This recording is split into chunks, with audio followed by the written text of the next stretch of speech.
ভাই আপনারা জানেন যে এই শিবির গত 15 বছর আওয়ামী লীগের সাথে স্বৈরাচারের সাথে মিলেমিশে কিন্তু রাজনীতি করেছে এবং এই আওয়ামী লীগের ছাত্রলীগের সাথে মিলেমিশেই তারা কিন্তু ছাত্রলীগ হয়েই তারা তাদের কার্যক্রম পরিচালনা করেছে এবং আপনারা জানেন যে তারাই আমাদের সাথেই দাঁড়িয়েছিল এবং কথিত কোথা থেকে তারা একটা নিউজ পেল তখন তারা স্লোগান দেওয়া শুরু করলো।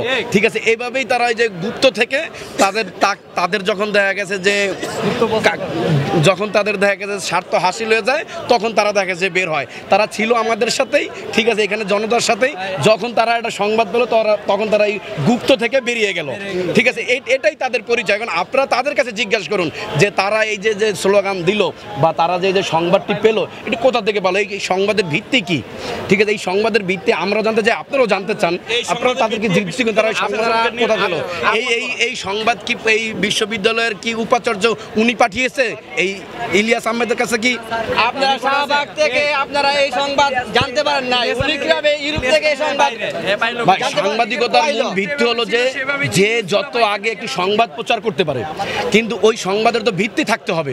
ঠিক আছে, এখন ইলিয়াস হোসেন যে সংবাদটি যে প্রচার করলো, তাহলে এই সংবাদটি তার কাছে কে পাঠিয়েছে? প্রশাসনের কি উপাচার্য পাঠিয়েছে? তাহলে আপনারা একটু ওনাদের কাছে জিজ্ঞাসা করেন, আপনারা এই বিশ্ববিদ্যালয়ের প্রশাসনের কাছে জিজ্ঞাসা করেন যে তারা এই সংবাদটি কোথায় পেল।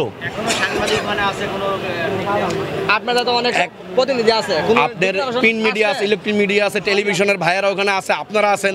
আপনারা কিন্তু সকাল থেকে এখানে অক্লান্ত পরিশ্রম করছেন, শুধু আজকে না, আপনারা কিন্তু গতকাল থেকে অনেকে এখানে আছে। তাহলে বিশ্ববিদ্যালয়ের ভিতর থেকে কেউ কোনো সংবাদ পেল না, ঠিক আছে, তাহলে তার কাছে সংবাদটা কিভাবে গেল? এটা আপনারা একটু তাদেরকে প্রশ্ন করেন।